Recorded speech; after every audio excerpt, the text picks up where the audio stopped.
네, 여러분 안녕하세요. 머니인사이드 구독자 여러분, 대변혁이 일어나는 역사적 이벤트를 여러분 아마 함께 하고 계시는 것 같습니다. 세상은 이제 주사위가 던져진 거고요. 트럼프 2.0이라는 소용돌이에 던져졌다. 이 소용돌이를 제대로 알고 좀 정신 바짝 차리고 잘 대응책을 고민을 해야 되는 순간이 온 게 아닌가, 그런 관점에서 여러분들께 꼭 이런 점만큼은 알고 가야겠다 하는 점들을 중심으로 지금부터 정리를 좀 할 수 있도록 하겠습니다. 일단 세계 경제는 말이죠, 기본적으로 저성장 고착화라는 국면에 놓여 있어요. 과거의 3.7% 수준의 나름의 고성장 국면에서 이제 세계 경제는 3.2% 수준의 저성장 국면에 놓여 있는 그런 상황입니다. 좀 보기 쉽게 말씀드리면 세계 경제는 평균 3.7% 수준이었다가 IMF도 OECD도 또 월드뱅크도 공통되게 세계 경제는 장기 평균 수준을 이루지 못한다, 저성장 고착화된다라고 전망하고 있습니다. 자, 이렇게 저성장 고착화되는 국면에 재밌게도 미국만 예외주의에 놓여 있다. IMF도 이미 24년, 25년 나름 경기 침체 없이 노랜딩에 가까운 나름의 고성장세를 유지하고 있는 그런 흐름이라고 전망할 수 있겠습니다. 미국 예외주의인 거예요.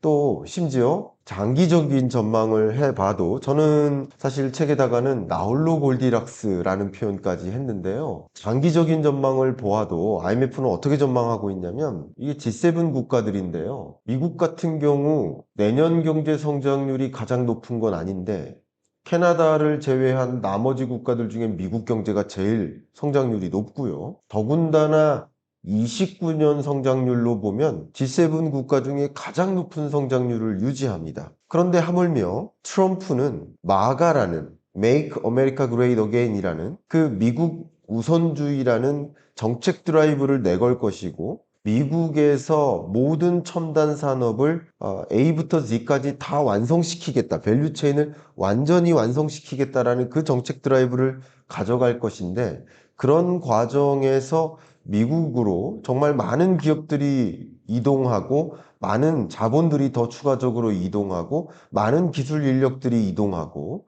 그런 구조로 전개되지 않을까 생각이 됩니다. 그런 움직임이 전개될 때, 그러면 미국 예외주기라는 나홀로 골디락스라는 그런 흐름은 더 추가적으로 전개되지 않을까 하는 생각을 더 해볼 수 있지 않을까 생각해 봅니다.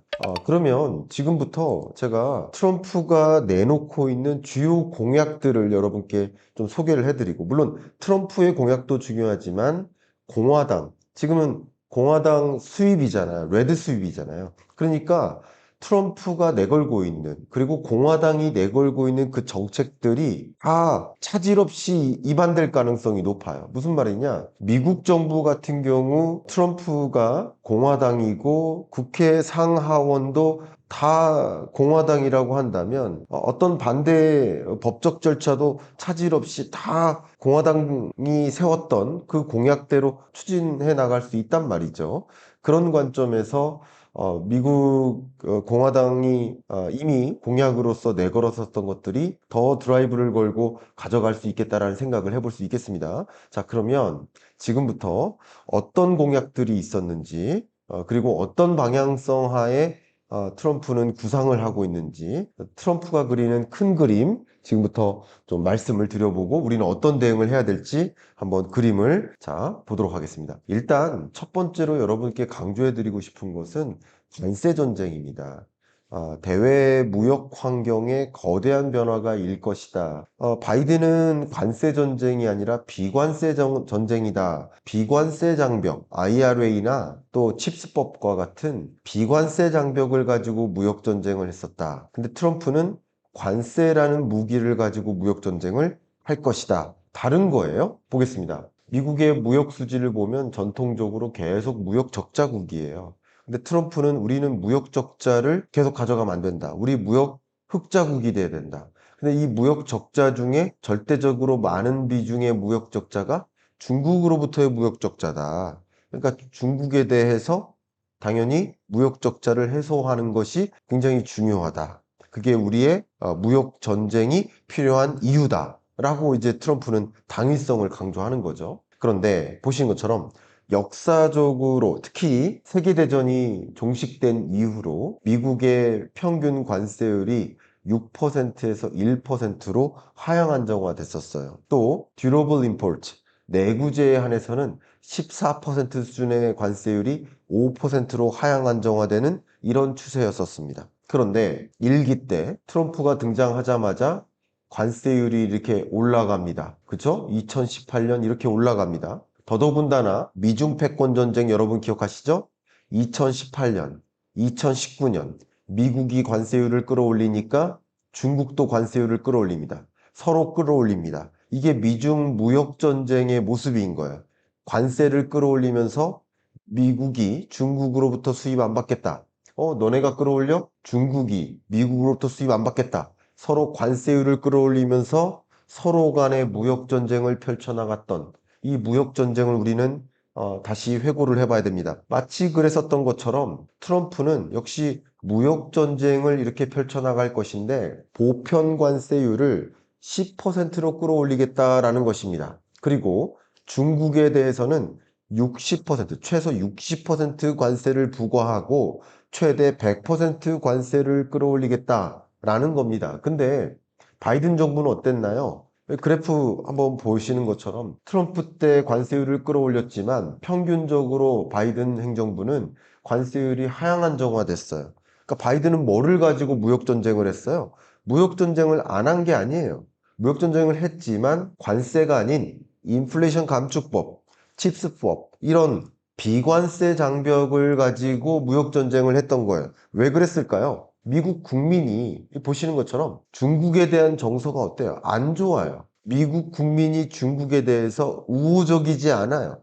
비우호적인 감정이 계속 팽배해지니까 바이든이라는 정치인도 트럼프라는 정치인도 당연히 미국 국민의 정서를 반영해서 공약을 내걸어야죠. 내가 당선이 돼야 중국을 제압할 수 있어 라고 공약을 내걸어야 되지 않겠습니까? 그 제압하는 그런 액션이 무역전쟁인 거예요. 다만 무역전쟁, 미중 패권전쟁을 일으키지만 패권전쟁을 일으키는 방법이 다른 거예요. 또 중요한 게 바이든식 무역전쟁 같은 경우는 미국 우방국들을 또 활용합니다. 왜냐하면 미국 우방국들도 중국에 대한 감정이 unfavorable, 비우호적 감정이 굉장히 팽배해 있습니다. 미국만큼이나 혹은 어떤 국가들은 미국 이상으로 중국에 대해서 우호적이지 않아요. 그러니까 미국 우방국들을 동참시켜서 중국에 대해서 보복 조치를 하고 무역전쟁에 참전시키는 방식으로 바이든식 무역전쟁이 일으켜졌었던 것입니다. 이게 바로 바이든식 무역전쟁인 거예요. 그런데 트럼프식 무역전쟁은 이게 옳지 않다. 왜 그랬느냐? 한번 말씀을 드리겠습니다. 바이든식 무역전쟁은 소위 말하는 경제 제재죠. 근데 전쟁이 일으켰고 경제 제재를 가했고 그 경제 제재 중에 중국을 배제하려고 했어요. 근데 중국이 배제됐습니까? 러시아가 배제됐습니까? 안 됐어요. 왜? 동맹국들을 이용하니까 나머지 동맹국들이 똘똘 뭉치면서 러시아에 대해서 경제 제재를 가하니까 러시아가 천연가스를 중국한테 팔아요. 러시아가 천연가스를 인도한테 팔아요. 이해가시죠? 중동국들, 러시아국도 뭐 예를 들어서 중국, 북한 이런 그들 우방국들이 또 똘똘 뭉쳐요. 또 상대적으로 이들 우방국들이 이들에 대한 경제 제재를 가하니까 나름 그런 부메랑이 자기들한테도 돌아오는 거예요. 그러니까 결국 동맹국적 지위를 이용하니까 전쟁도 안 끝나고 이게 도움이 안 된다, 오히려. 그걸 비판적으로 활용한 거예요. 이건 지정학적 견해입니다. 그러니까 트럼프는 어떻게 하겠다? 나는 비관세 장벽이 아닌 관세 전쟁으로 대응하겠다. 오히려. 그리고 동맹국적 지위를 이용하는 게 아니라 오히려 비동맹국도 나한테 내 편으로 끌어오겠다. 예를 들면 우크라이나 땅도 러시아가 원하는 수준만큼 좀 내주겠다. 그러니까 이게 좋은 거라는 뜻이 아니라 내주면서 러시아를 나의 편으로 만들겠다. 중동국들도 나름 내 편으로 끌어오겠다. 그리고 전쟁을 종식시키겠다. 그러면서 중국을 고립시키겠다는 큰 그림을 그리고 있는 겁니다.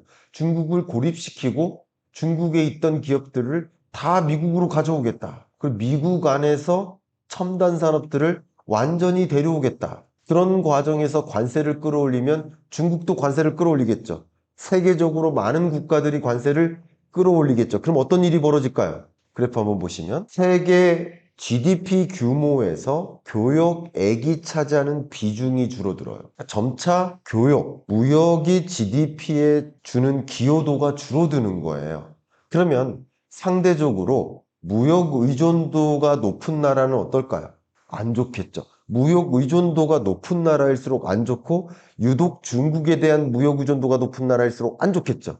그러니까 트럼프가 당선됐을 때 미국 주가 급등하고 일본 주가 급등하고 근데 중국 주가 급락했는데 한국 주가도 떨어졌거든요. 바로 그겁니다. 그렇게 이유를 설명할 수 있겠어요. 그리고 그 밖에 큰 그림을 말씀드리겠습니다. 관세를 끌어올린다. 또 FTA를 실해요. 한미 FTA를 재조정할 거예요. 혹은 폐기할 거예요. 또 예를 들면 나프타, 북미 자유무역협정을 재협상하거나 폐기하고자 할 거예요. 뭐 의지는 폐기죠. 근데 재협상하고자 하겠죠. 왜 그래요? FTA를 싫어해요. 왜? 가장 대표적으로 예를 들어보면 나프타가 있어요. 북미 자유무역협정이 있으니까 세계 많은 다국적 기업들이 공장을 어디다 줘요? 멕시코에다 줘요. 저렴한 인건비를 이용해서 제품을 제조하고 그 제조된 제품을 무관세로 미국에 수출하는 거 아니겠습니까? 그러니까 관세를 끌어올리고 나프타를 재조정하거나 폐기하면 미국의 공장 질 것 아닌가? 결국 모든 밸류체인, 우주산업, 전기차, 배터리, 반도체, 로봇, 인공지능 이런 첨단 산업을 A부터 Z까지, A부터 G라는 얘기는 예를 들어 반도체 산업이다. 그러면 설계, 소재, 장비, 파운드리, 제조까지 또 시험 공정, 판매, 서비스까지 모든 영역을 미국 안에서 다 완성시키고자 기지를 다 옮기겠다라는 거예요. 그러면 기업들이 이동하죠. 첨단 인력들, 기술 인력들이 이동하죠. 자본이 이동하죠. 그러니까 미국을 더 make great again 하는 거예요. 마가를 완성시키는 거예요. 그런 방향으로 움직이기 위해서 더 많이 고민합니다. 그래서 미국을 어떻게 만드는 겁니까? 상대적으로 나머지 정책들도 더 도입하는 겁니다. 다만 여기서 여러분들이 의문을 갖고 계신 게 관세를 올리면 그러면 물가가 더 오르는 거 아닙니까?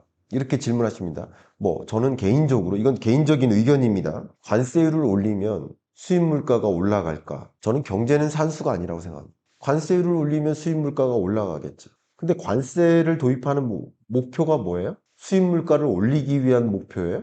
관세를 올리는 목표는 수입을 안 받겠다는 게 목표예요. 그 해당 중국산 안 받고 자국 산업을 보호하겠다는 게 목표예요. 관세를 올리면 물건 값이 올라가서 올라간 수입품 가격이 반영된다가 아니라 그 수입 안 받겠다고 세계적으로 관세를 높이면 교역량이 축소되고 그게 결과적으로는 세계 경기에 디플레이션 압력이 돼요. 인플레이션 압력이 아니라. 결과적으로. 아까 교역량이 축소된다고 했잖아요. 기업들의 생산량이 축소돼요. 미국 경기는 어떨지 몰라도 세계적으로는 기본적으로 저는 역사적으로도 관세율이 올라갈 때 보호무역주의가 팽배될 때 기본적으로 인플레이션을 자극하지 않는 경향성이 나타납니다.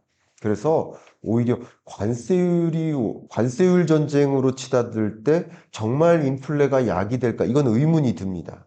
그 밖에 나머지 것들도 있습니다. 근데 어쨌든 제가 지금 말씀드리는 건 뭐냐면요. 트럼프가 그림 그리고 있는 것 중에 하나가 그 다음 바로 금리 인하입니다. 트럼프는 적극적으로 통화 정책에 관여하려고 해요. 물론 파월이 임기를 다하려고 할 거고요. 뭐 합법적으로 임기를 유지할 겁니다. 물론 외드 수입이니까 연준 정책을 뭐 뜯어 고쳐서라도 뭐 해고하겠다 뭐 이렇게 할 수도 있겠지만 뭐 그럴 것을 어떻게 합니까? 저도 그 부분은 저도 모릅니다. 어떻게 될지는. 그러나 어쨌든 통화 정책에 적극적으로 관여하고 금리를 인하하는 것이 목표이기 때문에 이 정책 당국은 물가가 다시 2차 인플레가 발생하지 않는 범위 내에서 정책들을 발휘할 것입니다. 그래서 금리를 낮은 수준을 유지하기 위해 노력할 겁니다. 그래야 기업 경영 유리하거든요. 미국은 기업 경영 환경을 조성하기 위해 노력할 겁니다. 그 밖에 또 어떤 것들을 위해 노력하느냐? 조세 정책, 법인세를 인하하려고 노력합니다. 그러면 금리 인하하죠? 법인세 인하하죠? 관세는 올리죠? 기후변화 협약 탈퇴하거나 기후변화 대응을 무시해버려요. 트럼프 일기 때 처음으로 했던 일 중에 하나가 뭐예요? 기후변화 협약 탈퇴입니다. 바이든이 당선되자마자 첫 번째로 했던 일 중에 하나가 기후변화 협약 재가입입니다. 그만큼 기후변화에 대한 두 리더가 철학이 완전히 달라요. 그만큼 트럼프는 기후변화 대응이라는 것은 제조기업에게 부담을 준다. 어쨌든 미국에게 첨단 산업의 제조기지를 밸류체인을 완성하는데 방해가 된다. 그러니까 기후변화 대응 안 한다. 1번. 법인세 인하한다. 금리 낮은 금리를 만든다. 유도한다. 관세율을 높인다. 그리고 뭐 이런 것들과 함께 나름 강달러보다는 약달러를 만들기 위해 노력할 겁니다. 그래야 수출하기가 좋아지거든요. 그러니까 이게 무슨 말이냐면요. 여러분 한번 생각해 보세요. 전통적으로 미국은 수입 국가였어요. 무역 적자국이었잖아요. 적자국일 때는 강달러가 조금 유리할 수 있겠죠. 수입국으로서, 소비국으로서. 그러나 수출국으로 변모하겠다라고 한다면, 제조기지로서 변모하겠다고 한다면 약달러가 좀 더 유리할 수도 있겠죠. 그러니까 그런 것들을 계산하면서 약달러 환경을 만들기 위해 금리 인하를 한다든가 이런 노력을 더 할 수도 있겠다. 그런 것들도 시나리오로서 우리는 가정을 해야 되겠다. 결국은 밸류체인을 미국에 완성시키겠다. 그러기 위해서 전쟁을 멈춰 세우고 여러 전쟁하고 있는 여러 이 전쟁 국가들 다 어떤 국가들이에요? 중국 우방 국가들이잖아요. 이 국가들을 다소 중국과 떨어뜨리려는 노력, 중국을 고립시키려는 노력, 중국으로부터 공장을 빼려는 노력, 이런 노력들을 적극적으로 해 나갈 가능성이 높겠다. 저는 이렇게 보고 있습니다. 그 밖에 뭐 추가적인, 그럼 전쟁이 끝나면 어떤 산업, 당연히 여러분 생각해 볼 수 있는 전쟁이 정말 멈춰선다? 당연히 재건 사업 같은 경우는 활발해질 것이고, 인프라 사업, 전력 인프라, 수도 인프라, 뭐 당연히 재건 사업 중에는 뭐 철근이나 건자재, 뭐 이런 쪽은 뭐 기회가 되는 것들도 있다고 볼 수 있겠죠. 그 밖에 뭐 꼭 주목해 볼 만한 영역 중에 하나는 당연히 바로 크립토. 나는 크립토 프레지던트가 되겠다. 라고 이미 선언했었고요. 뭐 이미 여러분 잘 알고 계시다시피 피습 사건 그 다음날 뭐 비트코인 가격이 이렇게 치솟았던 것도 기억하시고 당선 가능성이 높아지는 것을 비트코인 가격을 통해서도 여러분 확인하셨었죠. 근데 대선 이후 가상자산 시장의 변화를 생각해 볼 때 도널드 트럼프의 여러 공약들을 보면 더 알 수 있습니다. 가상자산 수도를 만들겠다. 비트코인을 전략적 비축자산으로 지정하겠다. 이게 어떤 내용이냐? 굳이 따져보면 이렇게 해석해 볼 수 있겠습니다. 제가 비유를 들어 설명드린다면 우리나라의 외환 보유액이 있어요. 그럼 외환 보유액 중에 일부가 달러죠, 달러. 예를 들어 국채를 보유하고 있어요. 그리고 일부가 뭐예요? 예를 들면 뭐 이런 외환 보유액 중에 일부를 비트코인으로 갖겠다라는 거예요. 그러면 수요 공급의 효과처럼 마치 반감기와 같은 효과처럼 효과는 수요 공급의 효과인 거죠. 그렇게 결국 비트코인 가격이 올라가는 효과가 나타날 수 있겠죠. 비트코인 결제를 또 허용해주겠다. 그럼 비트코인이 투자 자산으로서의 가치만 있는 게 아니라 역시 코인, 지급결제 수단으로서의 가치까지 부여받으니까 가치가 올라가겠죠. 이렇게 도널드 트럼프는 계산을 하고 있는 겁니다. 물론 민주당이라고 비트코인을 배제하자 이런 거 아닙니다. 생각해보세요. 바이든 정부 때 ETF 승인하지 않았습니까? 그리고 해리스도 공약으로 여러 가지 비트코인 환경을 뭐 조성하겠다라는 공약들 많이 했어요. 왜냐하면 코인 투자자들에게 표를 잃으면 안 되거든요. 다만 이런 시장은요 항상 상징성입니다. 상징성. 트럼프는 그런 상징성이라는 면에서 상당한 지지를 받았다. 다만 여러분께 이런 정책 공약들과 함께 꼭 공유해드리고 싶은 메시지, 그 메시지 하나는 코인 시장은 워낙 변동성이 심하다. 변동성이 심하니까 중장기적으로 이런 정책들이 입안되는 과정에서 또 미국 시장에서 뭐 예를 들어서 규제가 완화되는 과정에서 더 많은 기회들이 있을 수 있고 또 추가적으로 ETF 승인이라든가 그 밖에 다른 나라들에서 추가적인 ETF 승인이 있으면 코인에 직접 투자하는 사람들도 있겠지만 코인 외 ETF로 간접 투자하는 사람들도 있겠죠. 이런 것들은 기회들이 또 많이 있어요. 다만 제가 여러분들께 드리고 싶은 이야기는 이러는 와중에 대규모 수익 실현 열풍이 일어날 수 있어요. 그때 대대적인 조정이 있을 수 있다는 거죠. 예, 그런 것들도 여러분 생각해 보실 필요가 있겠다. 그런 것들 좀 유의하시면서 대규모 수익 실현 열풍이 있을 때마다 한 번씩 큰 조정이 있을 수 있다라는 거. 아마 장기적으로는 트럼프 시대 때는 우상향하는 그림을 그릴 가능성이 있겠지만 그렇지만 큰 폭의 조정을 거치면서 흘러가는 그림도 생각해 보실 필요가 있겠다라는 말씀을 드립니다. 제가 뭐 긴 시간 다양한 말씀을 더 드리고 싶지만 시간 관계상 더 말씀을 못 드리고요. 제가 마지막으로 이 부분 좀 설명드리겠습니다. 제가 이 트럼프 2.0 시대가 올 것에 대응하기 위해서 저 외에도 우리 너무나 여러분 잘 알고 계시는 박세익 전무님, 또 박정호 교수님, 비트코인으로 너무 유명하시는 오태민 교수님 4명이 트럼프 2.0의 이 시대에 대응하기 위해서 같이 머리를 맞대고 어떻게 대응해야 될지 어떤 변화가 있을지를 또 제가 잘 모르는 산업이나 섹터 코인 시장까지 같이 그림을 좀 그려봤습니다. 여러분들이 관심이 있으시다면 이 트럼프 2.0 시대에 어떻게 대응할지 또 책을 통해서 더 구체적인 사안을 확인해 봐 주시기를 좀 추천드리고 마무리하면 어떨까 이렇게 의견을 드리겠습니다. 자, 이상 오늘 인사를 드리고 조만간 직접 스튜디오로 찾아뵙고 또 구체적인 시대의 변화 말씀드리도록 하겠습니다. 감사합니다.